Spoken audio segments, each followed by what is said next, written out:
Assalamualaikum warahmatullahi wabarakatuh. Halo teman-teman semuanya, jumpa lagi dengan saya Dina Aryani Salim.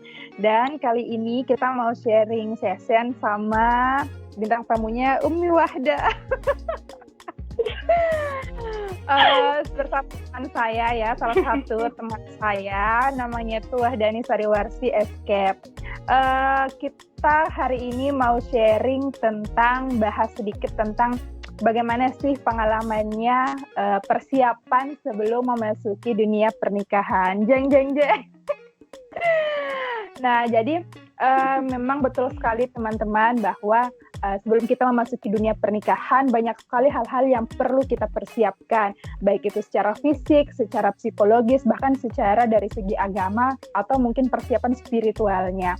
Itu sangat-sangat penting sih, karena jangan sampai kita memasuki dunia pernikahan terus tiba-tiba kayak kaget begitu dengan apa-apa yang terjadi di dalamnya. Jangan sampai kita hanya berpikir bahwa ketika saya menikah nanti yang ada tuh hanya bahagia-bahagia, happy-happy-nya saja, padahal tidak seperti itu. Nah, oleh karena itu untuk kita bisa supaya kita betul-betul siap memasuki gerbang pernikahan itu, kami di sini mau sharing, mungkin lebih ke Wahda ya, karena dia sudah mengalami, saya baru mau. Dia sudah mengalami, saya mau. Jadi mungkin langsung saja Wahda untuk sharing tentang persiapan pernikahan itu tepatnya seperti apa dan bagaimana. Mungkin secara agamanya bagaimana, atau mungkin secara kesehatan atau something like that. Silahkan. Ya, terima kasih Dina. Jadi bismillahirrahmanirrahim. Innalhamdulillah nahmaduhu wa nasta'inu wa nastaghfiruh wa na'udzu billahi min syururi anfusina wa min sayyiati a'malina may yahdihillahu fala mudilla lahu wa may yudlil fala hadiya lahu. Baik, terima kasih banyak atas kesempatan yang telah diberikan. Jadi pada kesempatan kali ini kita akan berbagi sedikit ya terkait dengan persiapan sebelum memasuki jenjang pernikahan ya, kehidupan baru yang kebanyakan orang menganggap bahwa orang yang sudah menikah itu pasti bahagia ya, tapi tidak semuanya. Nah, karena itu agar kita dapat memasuki kehidupan yang baru dan bertemu dengan pendamping yang pas dan tentunya menghasilkan hubungan yang harmonis, bahagia. Nah, sebelumnya kita harus tahu dulu beberapa persiapan-persiapannya. Nah, kalau dari saya yang pertama itu mungkin dari segi bahasanya spiritual atau dari segi agama kita ya, karena di sini kita membahas terkait dengan agama Islam. Nah, jadi poin pertama yang paling penting itu adalah kita harus beriman dan bertakwa dulu. Ya, jadi tidak ada hal yang ketika kita mulai tanpa didasari oleh iman dan ketakwaan kepada Allah, apalagi pernikahan ini adalah suatu ibadah ya, ibadah terpanjang yang tentunya semua orang mengharapkan di dalam kehidupan pernikahan itu setiap harinya kita senantiasa mendapat pahala ya, Allah ridho dengan apa yang kita kerjakan dan sebagainya. Oleh karena itu beriman dan bertakwa itu harus menjadi poin yang utama. Jadi Allah Subhanahu Wa Taala itu telah memang menciptakan 3 jenis makhluk ya, ada hewan, tumbuhan dan manusia. Dan manusia adalah makhluk Allah yang paling mulia karena hanya ia yang dibekali oleh akal dan pikiran sehat. Ya, jadi seiring dengan bertambahnya usia manusia, memasuki usia remaja dan setelahnya itu 7 tahun ke atas, sampailah sosok-sosok manusia laki-laki maupun perempuan itu pasti inginkan bahkan dirinya itu memiliki pasangan.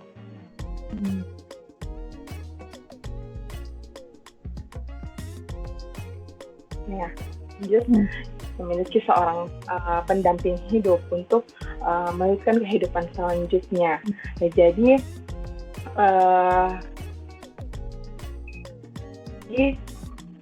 halo. Iya. Ya, jadi setelah kita beriman dan bertakwa kepada Allah Subhanahu wa taala, poin selanjutnya itu adalah berilmu. Jadi sebelum menikah, kita harus berilmu dulu. Ada banyak sekali ilmu-ilmu yang harus kita ketahui. Nah, cara untuk mendapatkannya itu bisa dengan banyak-banyak membaca buku, bisa dengan mengikuti seminar atau sekolah pranikah, ya. Biasanya banyak itu yang lembaga atau organisasi-organisasi lainnya yang memfasilitasi membuat acara terkait dengan hal tersebut. Nah, selanjutnya saya rekomendasikan untuk para muslimah ya di luar sana, ketika ingin memasuki jenjang pernikahan sebelum akad nikah terlaksana, kita harus baca dulu buku seperti ini ya. Nah, mungkin ini adalah versi lama, versi yang sangat-sangat lama. Sekarang itu sudah banyak versi barunya dengan tampilan yang lebih menarik dan isinya tetap sama ya, terkait dengan fikih wanita. Karena di dalam buku fikih wanita itu sudah banyak sekali yang dijelaskan. Jadi bukan promosi buku ya, tapi kita berbagi referensi, berbagi referensi untuk menambah ilmu pengetahuan kita. Nah, dalam buku fikih wanita itu ada banyak sekali penjelasan mulai dari kita mensucikan diri ya, berwudu dan lain sebagainya terkait dengan haid, nifas, dan yang lain sebagainya, dan yang menjurus ke arah pernikahan. Kemudian karena Allah Subhanahu wa taala telah menciptakan manusia tadi ya, laki-laki adalah laki-laki dan perempuan, kemudian kita akan berpasang-pasangan. Nah, oke. Jadi setelah beriman dan beriman dan bertakwa, kita sudah berilmu ya, sudah. Nah, kemudian berilmu, ilmunya pun sudah meskipun mungkin belum maksimal, tapi setidaknya ada yang hal-hal yang urgent yang harus kita ketahui sebelum memasuki dunia pernikahan. Ya, tidak hanya dari segi persiapan secara finansial, acara yang mewah-mewah dan sebagainya, tapi itu dulu yang paling pertama. Kemudian yang ketiga, jadi di sini saya hanya ingin berbagi 3 poin utama saja yang kemarin saya persiapkan sebagai seorang wanita muslimah yang baru berusia 22 tahun. Wow. Jadi masuk yang ketiga itu adalah memilih suami ya, memilih suami. Semua wanita itu pasti mendambakan sosok pria idamannya yang baik agamanya, soleh, yang menghargai wanita, ya, tidak berbuat kasar dan lain sebagainya. Nah, jadi dari isi buku ya, ada saya pernah baca bahwa Hasan bin Ali dia pernah bertanya, seorang laki-laki bertanya kepada Hasan bin Ali. Ya, jadi pertanyaannya itu bahwa saya telah memiliki seorang anak gadis. Lantas seperti apakah sosok pria atau laki-laki yang pantas untuk menjadi suaminya? Nah, jadi dia bertanya kepada Hasan bin Ali. Kemudian Hasan bin Ali menjawab bahwa pilihkanlah ia sosok laki-laki yang beriman dan bertakwa kepada Allah Subhanahu wa taala. Apabila ia mencintai wanita atau anaknya ini yang akan dinikahi, apabila ia mencintai istrinya, maka ia akan memuliakannya. Nah, dan jika ia marah kepadanya, ia tidak akan menzaliminya. Ya, jadi meskipun mungkin permulaannya itu belum ada cinta di antaranya ya. Tapi setidaknya ketika ia marah, kalau orang yang beriman dan bertakwa kepada Allah, ketika ia marah kepada istrinya, dia tidak akan menzaliminya, ya. Kemudian memilih suami pun insya Allah yang siap berkomitmen, yang memiliki visi misi yang sama, karena ibadah terpanjang ini tidak kita lewati begitu saja, harus selalu berwarna, harus selalu ada kasih sayang di antaranya, karena kebahagiaan yang kita harapkan itu tidak hanya di dunia ya, kita pasti tentunya berharap bahagianya kita sampai kepada akhirat nanti. Nah, dan wanita itu ketika kan kita sudah tahu bersama bahwa ketika akad sudah diucapkan, berarti segala tanggung jawab dari orang tua kita berpindah kepada suami. Jadi pengganti ayah lah. Oleh karenanya kita tidak boleh salah pilih. Maksudnya bukan ayahnya yang diganti, tapi pergantian sisi tanggung jawab antara dari anak menjadi seorang istri. Oke. Wah, luar biasa sekali. Jadi persiapan secara spiritual ya, atau mungkin dari segi agama memang banyak sekali yang harus kita siapkan. Kita juga perlu banyak-banyak sering-sering membaca buku atau mungkin cari-cari lewat Google misalnya, internet. Itu kan sekarang sudah banyak sekali yang selalu sharing tentang bagaimana sih sebenarnya mempersiapkan sebagai seorang perempuan memasuki dunia pernikahan. Iya, jadi yang pertama tadi ada yang beriman dan bertakwa. Terus yang kedua itu kita harus berilmu. Iya, benar sekali. Terus yang ketiga itu bagaimana kita memilih calon suami yang tepat. Nah, nah iya, jadi memang benar sekali.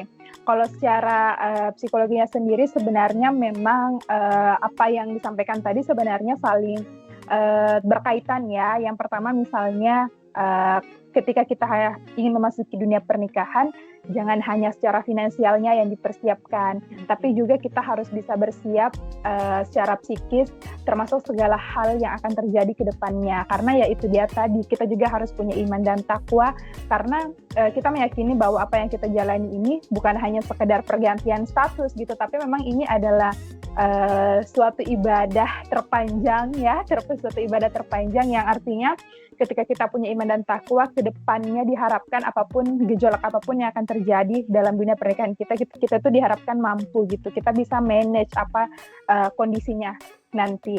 Terus ya kenapa memang harus berilmu? Nah apalagi sebagai perempuan memang kita tuh harus bukan pintar dalam arti misalnya harus pintar secara akademik, tidak, tapi kita tuh harus cerdas dalam arti suatu saat nanti kita akan punya keluarga, akan punya suami, akan punya misalnya anak, dan kita akan punya ipar, kita akan punya mertua, dan begitulah seterusnya semuanya. Jadi kita harus bisa memanage diri kita menjalankan semua peran-peran itu. Contohnya saja, misalnya mungkin bagaimana cara melayani suami misalnya. Banyak orang di luar sana yang mungkin rumah tangganya hancur berantakan karena sebagai seorang perempuan dia tidak tahu gitu, tanda kutip tidak tahu bagaimana sih sebenarnya cara melayani suami dengan tepat gitu, yang sesuai dengan syariat agama dan mungkin sesuai dengan cara yang tepatnya, dan itu memang penting sekali. Terus yang ketiga tadi memilih calon suami yang memang mau berkomitmen, karena menikah itu bukan hal yang misalnya hari ini nikah terus besok cerai, bukan. Kita tuh sama sekali tidak mengharapkan ada pernikahan yang seperti itu. Jadi itu betul-betul sakral kan, betul-betul sakral, disaksikan oleh banyak orang dan Tuhan suka itu gitu. Dan jadi diharapkan memang kita tuh harus pintar-pintar melihat bahwa orang yang akan suatu saat menjadi suami kita, orang yang akan suatu saat menjadi istri kita adalah orang-orang yang memang bisa berkomitmen 100%. Nah, jadi komitmen itu memang sudah betul-betul 100% nih. Kalau masih 99% berarti belum cukup komitmennya gitu. Nah, jadi ketika kita punya komitmen yang kuat, insya Allah ke depannya gejolak apapun itu akan bisa kita lewati sama-sama. Nah, terus karena tadi Wahda menyinggung memasuki dunia pernikahan usia 22 tahun, 22 tahun. Ya. Nah, terus ketemu dengan sosok suami yang mungkin usianya beda 7 tahun. Nah, itu bisa sharing bagaimana rasanya, bagaimana mau mengimbangi misalnya mungkin secara pola pikir atau hal-hal semacam itu gitu. Bisa sharing bagaimana sih rasanya awalnya, kayak kaget kah atau sempat kebingungan di awal atau bagaimana? Ya, jadi pastinya saya bahagia, ada haru di dalamnya karena ternyata memang sebelum menikah itu saya selalu mendambakan yang akan menjadi suami saya nantinya itu adalah sosok lelaki yang usianya itu beda ya, dia tidak seumuran, lebih tua dari saya. Dan alhamdulillah Allah kirimkan yang beda 7 tahun. Rasanya itu pasti ya bahagia karena dari segi ilmunya, dari segi kematangan mental, pikiran dan lain sebagainya itu sudah sangat ya. Jadi ilmu terkait dengan fikih wanita pun dia bahkan tahu. Jadi serasa menemukan guru besar ya, guru yang siap mendampingi setiap hari seperti itu, yang ketika ada hal yang ingin ditanyakan atau apa, ada yang mendampingi, ada yang bantu cari tahu dan berbagi seperti itu. Kemudian dari segi mungkin sifat ya, karena yang dari sananya pasti Dina tahu juga sifat kekanak-kanakan yang mungkin tidak semuanya orang yang ketika umur 22 tahun itu bisa langsung beranjak dewasa pikirannya ya, tidak, tetapi masih banyak dan kebanyakan wanita yang berusia 22 tahun itu masih ada sifat manjanya, cengeng atau apapun itu, karena sebelumnya kita sangat dekat dengan orang tua, pasti sifat-sifat kekanak-kanakan itu masih ada. Nah, ketika mendapatkan sosok pendamping yang usianya lebih tua, alhamdulillah pasti lebih mengerti, bisa lebih mengayomi, dan ya mirip-mirip lah dengan bapak. Iya, jadi pasti senang sekali rasanya akhirnya yang diidam-idamkan ternyata Tuhan kirimkan, dan alhamdulillah yang baik. Iya, dan akhirnya ada yang bisa membimbing menjadi pribadi yang lebih baik lagi. Nah, iya, jadi memang betul sekali kadang ketika orang bertanya apa sih tipsnya gitu supaya jodohnya didekatkan gitu.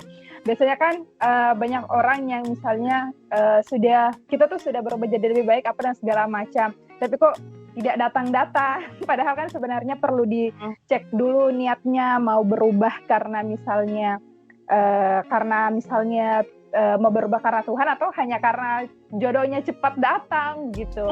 Atau misalnya banyak sekali juga orang apa sih tips ini, sebenarnya tipsnya ya berdoa sih, banyak-banyak berdoa, karena kalau sudah waktunya tepat ya Tuhan akan kirim. Misalnya juga tadi yang bilang usianya masih muda, usianya sudah ini, sebenarnya usia kronologis itu tidak selalu sejalan dengan usia mental seseorang gitu. Jadi misalnya ketika meskipun tadi 22 tahun, ada yang ternyata secara mental dia ternyata lebih siap dibanding orang yang ternyata usianya misalnya sudah 30-an tahun atau semacam itu. Jadi sebenarnya bukan dilihat dan diukur dari usia kronologis, tapi bagaimana memang kita tuh udah betul-betul siap, diri kita tuh secara mental memang betul-betul sudah siap memasuki pernikahan itu. Karena banyak juga yang dulu sempat cerita katanya banyak juga yang tua ternyata dia tetap bersikap anak-anak begitu. Dia tuh tidak, maksudnya kayak tidak bisa memanage hubungan pernikahannya itu dengan baik, padahal secara usia dia tuh ternyata sudah lebih dewasa gitu. Jadi memang betul-betul itu semua harus dipelajari juga untuk nanti diterapkan di hubungan pernikahan kita. Dan masuk dunia pernikahan pasti banyak peran baru yang kita rasakan. Bukan berarti misalnya peran yang dulu-dulu itu hilang. Misalnya ketika kita menjadi seorang istri, bukan berarti peran kita sebagai anak hilang gitu. Nah, mungkin Wahda pernah punya pengalaman misalnya bagaimana sih rasanya menjalankan peran-peran baru itu yang dulunya mungkin hanya sebagai seorang anak, hanya perannya sebagai diri sendiri, tapi tiba-tiba menikah, punya peran sebagai istri, punya peran sebagai ipar, punya peran sebagai anak menantu. Bagaimana rasanya menjalankan peran baru itu? Ya, jadi terkait dengan peran kita selama masa pendidikan atau kuliah, ada 3 peran utama yang harus diketahui ya. Ini saya bisa berbagi juga untuk adik-adik yang masih sekolah ya. Jadi peran yang pertama yang pastinya selalu menjadi peran utama bahwa kita itu sebagai hamba Allah Subhanahu wa taala yang harus beribadah. Yang kedua adalah kita sebagai anak yang harus berbakti kepada kedua orang tua, dan yang ketiga adalah kita sebagai seorang siswa, murid atau mahasiswa yang harus menghargai guru di tempat belajarnya, di sekolah, di universitas, dan lain sebagainya. Nah, itu 3 peran utama yang harus selalu seiring, sejalan, dan seimbang ya, yang harus anak-anak ketahui, yang harus diketahui. Nah, namun ketika memasuki dunia baru setelah menikah, peran tersebut bertambah. Nah, jadi seperti yang Dina sebutkan tadi bahwa pasti ada peran baru yang sebagai istri yang harus mendampingi suami, kemudian menjadi seorang anak menantu yang punya orang tua baru, kedua mertua, kemudian ada juga kita sebagai ipar ya, karena setelah menikah itu bukan hanya laki-laki dan perempuan yang disatukan, tapi ada 2 keluarga ya, jadi dari keluarga wanita dan pria yang dihubungkan. Jadi semuanya itu kita harus rasakan bahwa tidak hanya kita menjadi seorang istri, tapi ada peran-peran tersebut. Dan semuanya ketika kita memasuki dunia tersebut, ada banyak lagi sosok-sosok baru yang kita temui, dan pastinya kita berharap bahwa semuanya itu mempunyai hubungan yang harmonis. Jadi perannya itu yang harus kita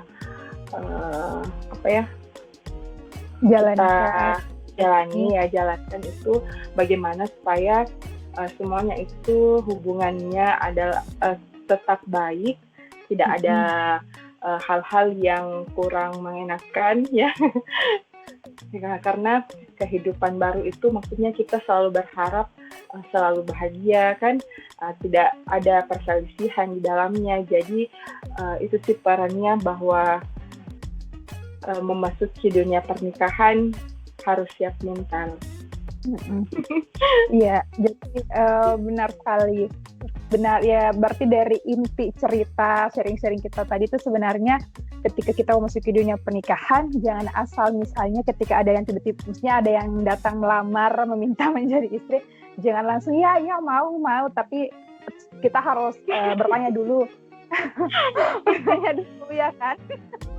Kita harus bertanya dulu, sudah siapkah begitu saya menjadi seorang istri, membina hubungan pernikahan. Laki-laki itu misalnya sudah siapkah dia menjadi seorang suami, sudah siapkah dia membangun keluarga, membangun rumah tangga gitu. Terakhir mungkin Wahda, siapa tahu ada pesan-pesan apa yang mau disampaikan ke eh, teman-teman perempuan-perempuan di luar sana yang mungkin akan menikah atau mungkin yang sedang menantikan jodoh, mungkin tips atau semacam apa begitu, kata-kata bijak mutiara gitu. Silahkan. Jadi jadilah soleha agar dipertemukan dengan sosok yang soleh. Pertama, kedua, senantiasa memperbaiki diri, mendekatkan diri kepada Allah Subhanahu wa taala. Semoga Allah Subhanahu wa taala mendekatkan pula dengan jodoh impian pilihan Allah di waktu yang tepat dengan cara yang terbaik ya. Kemudian selama masa menanti perbanyak-banyak memperdalam ilmunya supaya nanti lebih mantap lagi, lebih siap menjalani kehidupan yang baru, dan tetaplah istiqomah sebisa mungkin untuk teman-temanku di luar sana yang sedang menanti. Jangan cepat-cepat atau buru-buru memilih lelaki, misalnya sedikit ada yang goda, ada yang chat atau yang ganggu-ganggu langsung terpengaruh ya. Jangan, karena kebanyakan ya begitulah laki-laki sekarang belum siap nikah tapi sudah berani dekat-dekat ya. Ya, tuh. Nah, iya. Jadi dan pastikan dia siap. Siap dengan segala konsekuensinya, dengan segala persiapannya yang tentunya harus disiapkan dengan matang.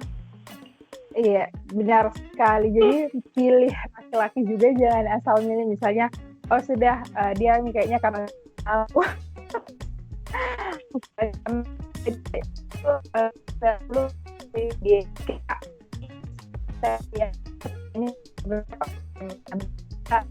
iya kayaknya kita sudah siap. Kalau sudah siap ya sudah, kita lihat keseriusannya, berani tidak misalnya untuk melamar, untuk melanjutkan ke jenjang yang lebih serius atau seperti apa. Dan biasanya juga yang serius itu sebenarnya kelihatan sih dari caranya, misalnya ketika dia sudah bilang ini itu kentara gitu dari actionnya, jadi tidak hanya sekedar bicara tapi ada action gitu ya. Iya, betul. Jadi tadi memang ini sebenarnya sharing sederhana saja, singkat saja. Sebenarnya kalau kita mau bahas tentang bagaimana sebelum persiapan memasuki dunia pernikahan, pas menjalankan hubungan pernikahan, itu tidak ada habisnya ketika kita mau sharingkan hal-hal itu, karena pasti banyak sekali yang terjadi dan banyak sekali yang bisa kita pelajari. Saya sharing seperti ini saja, saya mendapat tadi pengetahuan baru, jadi mungkin nanti bukunya bisa di-share. Oke, ada lagi buku yang ada ini. Iya, jadi teman dulu. Silahkan coba cari bukunya. Ya, pokoknya ada banyak referensi yang bisa kita dapatkan entah dari buku di Google, karena banyak sekali tulisan-tulisan terkait dengan persiapan sebelum menikah. Di YouTube pun banyak. Iya, benar. Salah satunya ini sih ya. Jadi jangan lupa untuk teman-teman di luar sana yang mungkin merasa video ini meskipun singkat tapi semoga memberikan manfaat yang seluas-luasnya, sebesar-besarnya, dan meskipun pembahasannya tidak terlalu dalam, rumit, tapi setidaknya kita harapannya adalah pembelajaran yang bisa dipetik dari video kami ini. Nah, oke teman-teman, mungkin cukup sekian. Kalau teman-teman punya hal-hal yang ingin di-sharingkan lagi, silahkan tulis di komentarnya apa. Atau mungkin misalnya Kak, coba bahas ini lagi atau apa ya, gaya. Ya, jadi intinya itulah, semoga bermanfaat. Terima kasih banyak sudah menonton dan sampai jumpa di video selanjutnya. Dadah.